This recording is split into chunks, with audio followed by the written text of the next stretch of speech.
Yeah, man. Here we go. It's yeah, switched around. Where's the button? I don't even know.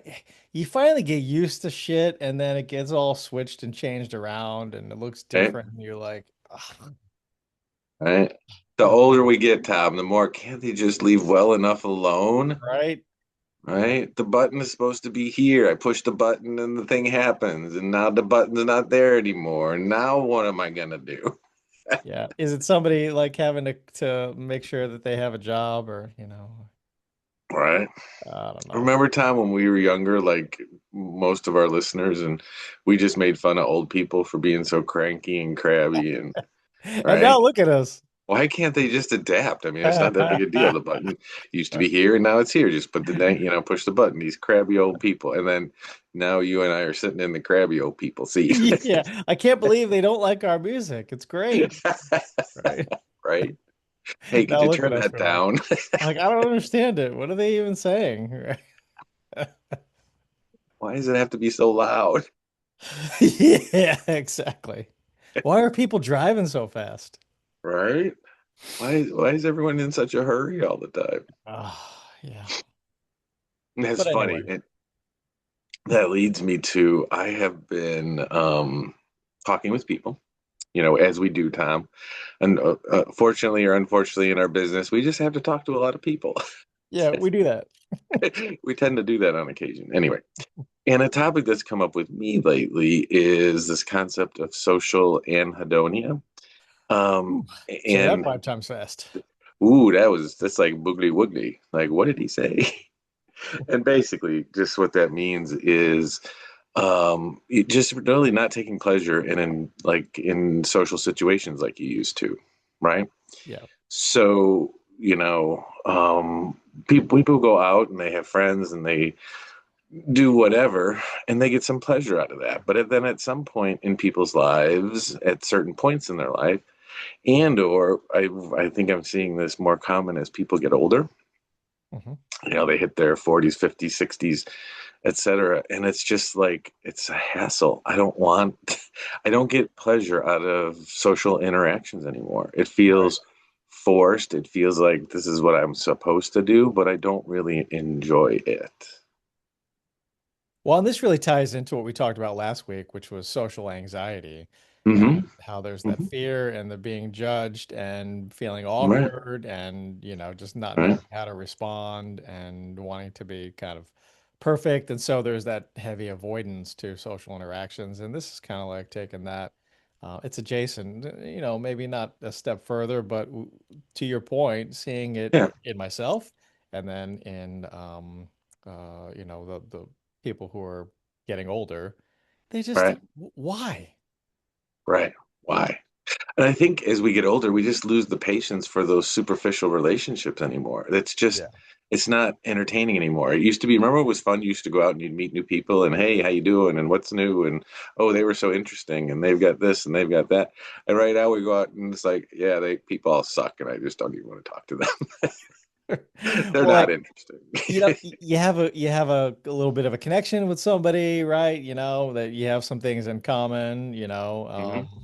and the person's, maybe in need of some of a friend, and they're like, Right. "Hey, man, like, well, we should like go out to lunch and stuff." And then, all right, this is embarrassing to say, and not that it wouldn't be terrible. And I love connections with other people. I mean, like I value that above a lot of things, but it's just like, I can't. I just can't. I don't have time. I gotta carve out time to do this. When you have connections with those, you gotta maintain those connections. It's not just Right. like you have lunch and then you have a friend for life. It's like, we gotta send each other memes and Instagram posts and then hey, you busy, and you're just like Yeah.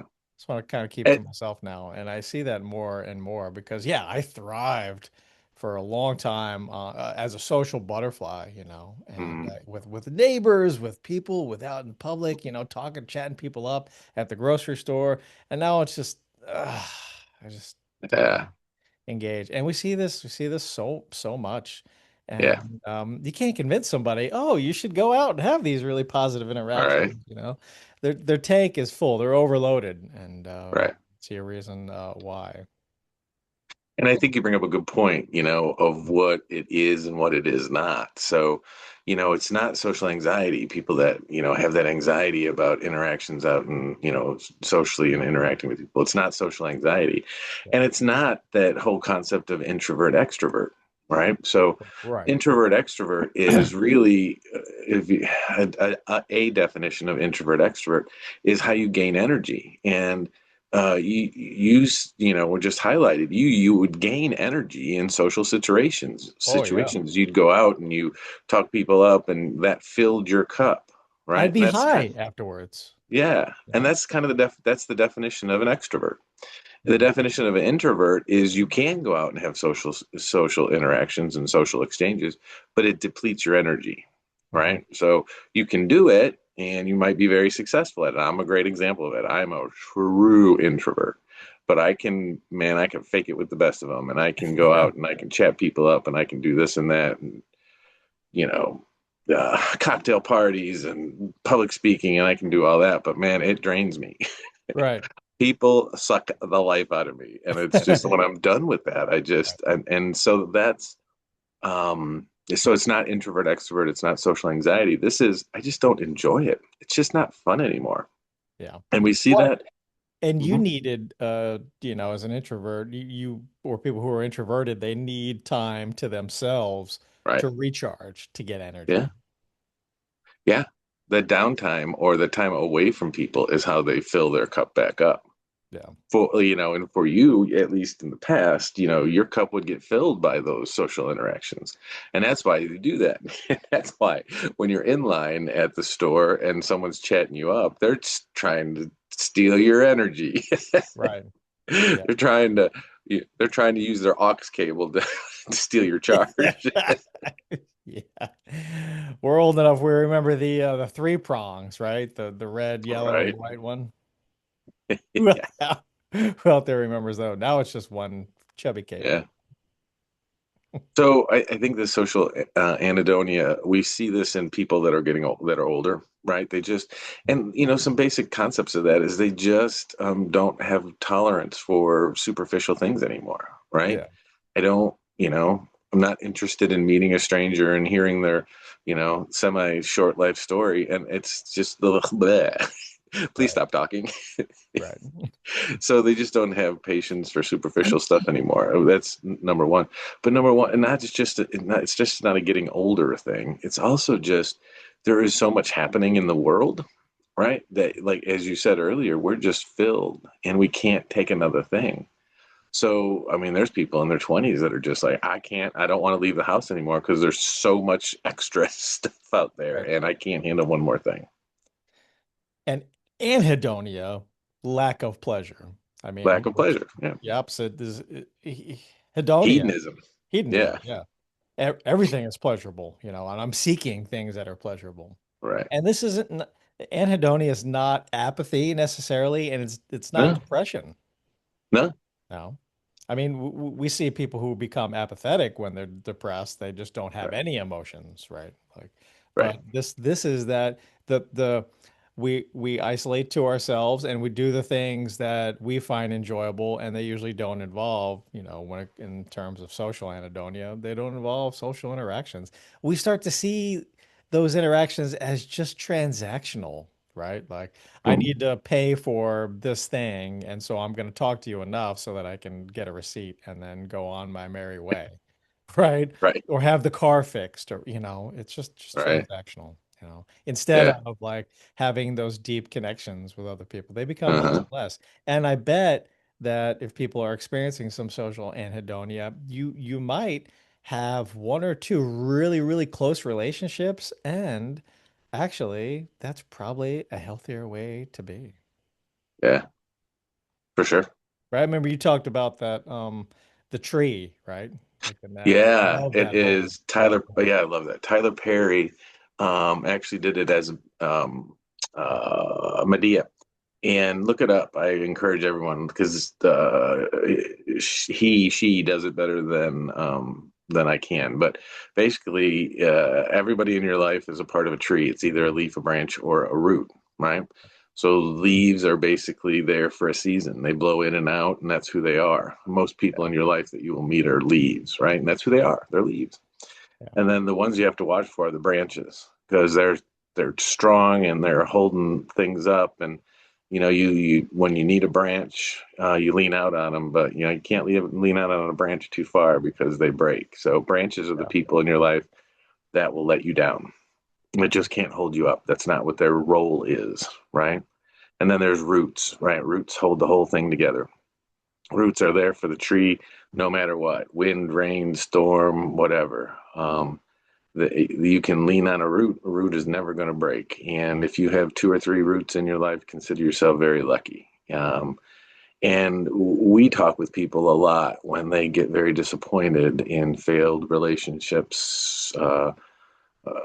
failed relationships. And you talk about the concept of, listen, they were just supposed to be a branch in your life. And branches unfortunately crack and let you down. So don't be mad at a branch for being a branch. You Right. wanted them to be a root. You thought they were a root, but they weren't a true root for you. So it helps classify and clarify. I love that analogy. Leaves, we all know the leaves. The leaves blow in and out. We're not mad at leaves, but Yeah. we hold a lot of resentment for them dang branches, man.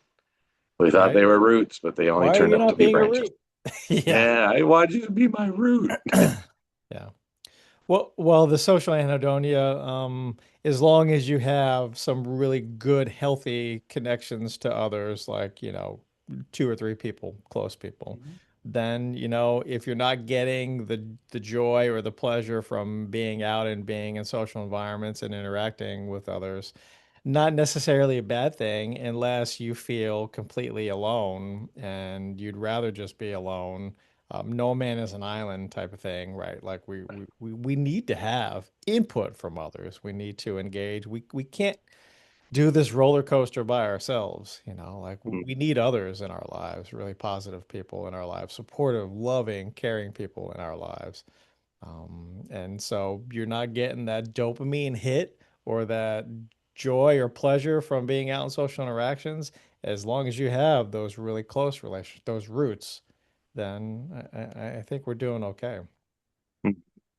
And know that the level of tolerance of social exchange will go up and down in your lifetime, right? And that's supposed to happen. So people come to us and say, I used to be the life of the party and I used to love going out, and now what's wrong with me? I just don't want to do that anymore. Well, there might not be anything wrong with you, Right. right? There just might be, this is where you're at right now.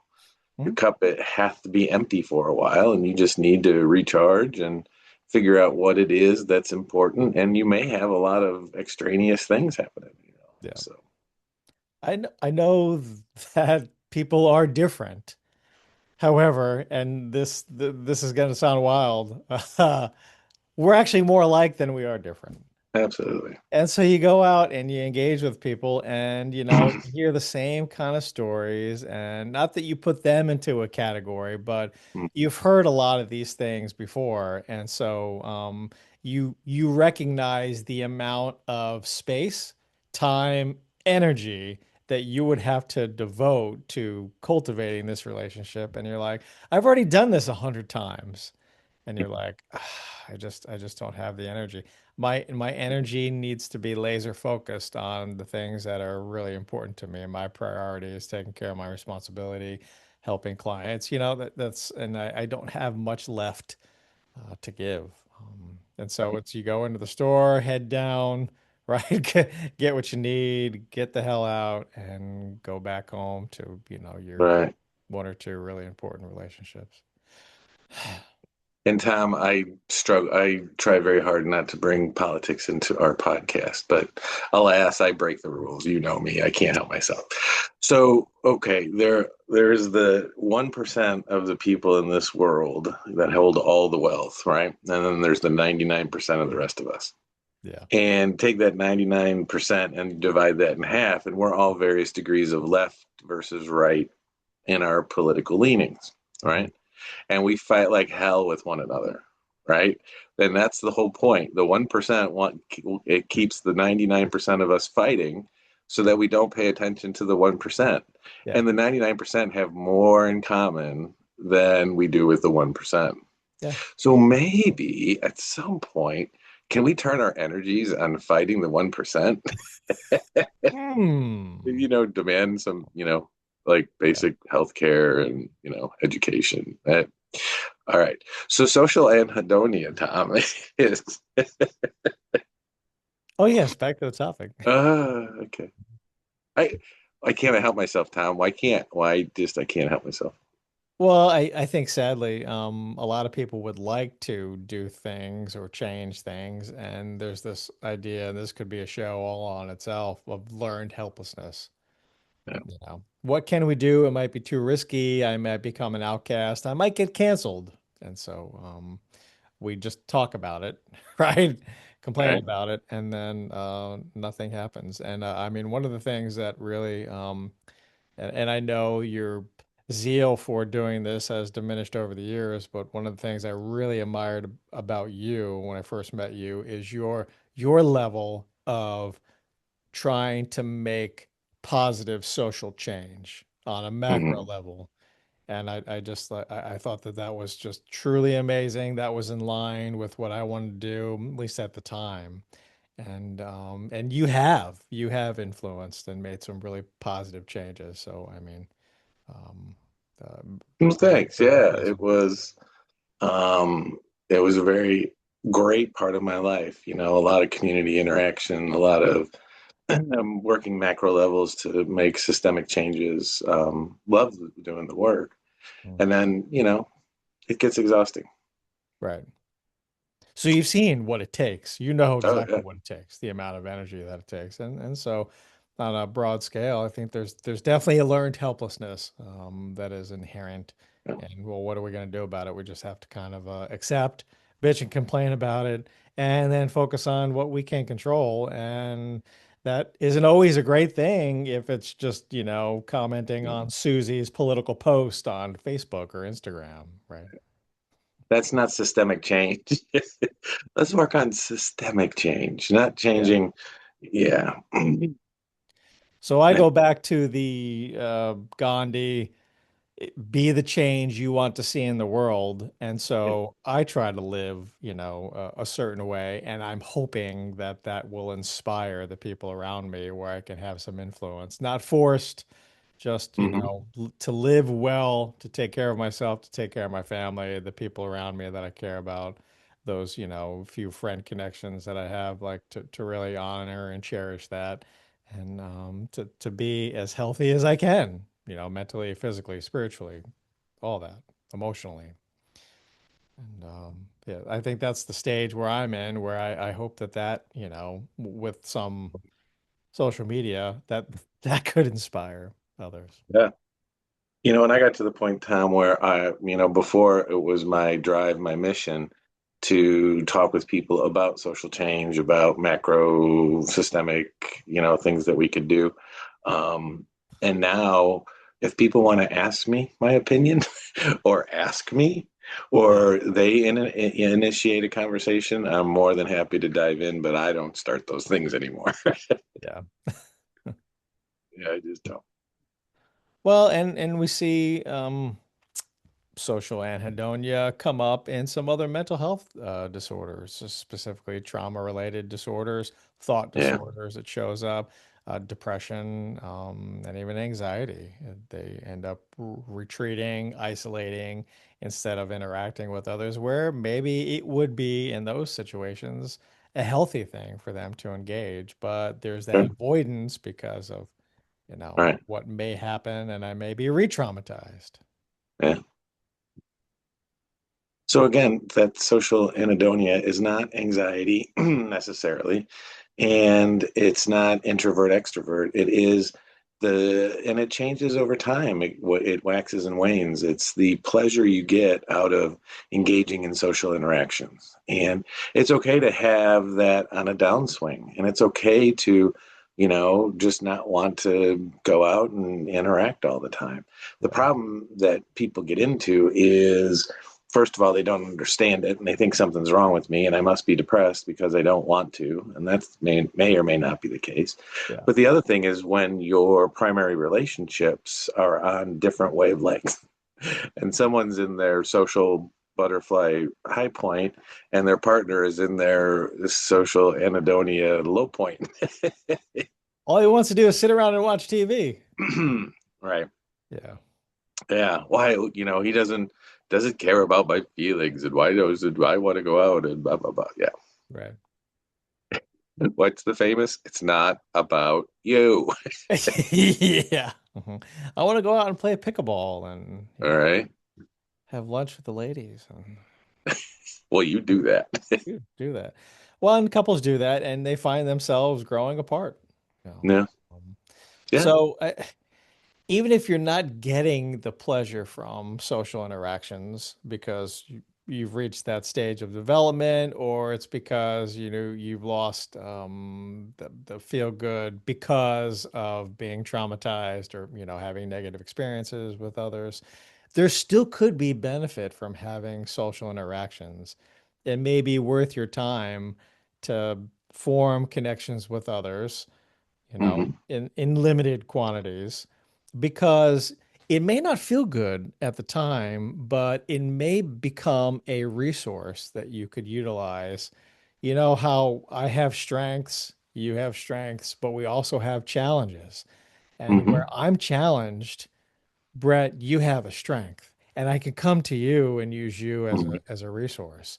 And other people out there have resources and strengths that if we work together and we form these connections, it may not feel good interacting with them or maintaining that connection. However, it's still worth it. It's still useful. Right. It still could be draining and or not the connection not be the pleasurable part, but there is an outcome to it for sure. Yeah. And I guess you have to decide on which of those Hmm. relationships, those interactions might actually prove useful or worthy for me in my life, Hmm. even if they're not making me feel good at the time. Right. You have to decide. And then, Hmm. that means, all right, we're gonna carve out time and space to, you know, talk on the phone or go to lunch or, Mhm. Time and time again, even if it's been exhausting over the course of my life, I've maintained relationships with a lot of different people from different walks of life, different backgrounds, with different experiences, different strengths. And I know that at, you know, I think about The Godfather, you know, because we relate shit to movies anyway. One day, and I hope that day never comes, I may call upon you to do me a service. Right. Right. That was a terrible impression, but That was impersonation. But good. anyway, yeah, maintaining those has been very beneficial in my life. And you never know. You never know when it's Hmm. gonna come up. My other favorite quote is, I need your help. We're going to do something. People are going to get hurt. I can't talk. You can't ask me any questions. Who's driving? Are you in? Yeah. Whose car are we Yeah. taking? Yeah, exactly. That's it. Whose car we taking? Exactly. Those are roots. Yeah. Those are roots. Absolutely. Yeah. So, if you're experiencing some social anhedonia, if you can relate to this episode, we'd like to hear about it and we'd like to explore that more with you. Where is that coming from? Do you feel Hmm. okay about it? Do you want to change that? Is it Hmm. your stage of development? Is it because of negative experiences or trauma? Is it because of, a whole host of things that we discussed already? We want to hear from you guys. Like I said, Hmm. and does it need to be a feel good? Does it need to give you a dopamine hit, or can you maintain Hmm. relationships or engage with people just because it actually may prove to be useful to you later on? Right. You have to decide.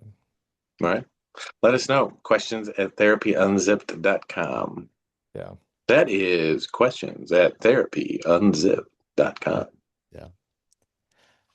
Also, a reminder, consistency and discipline, doing the right things may not feel good at that Hmm. time.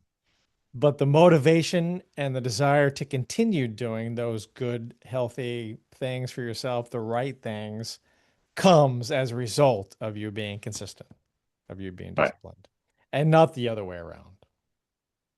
for sure.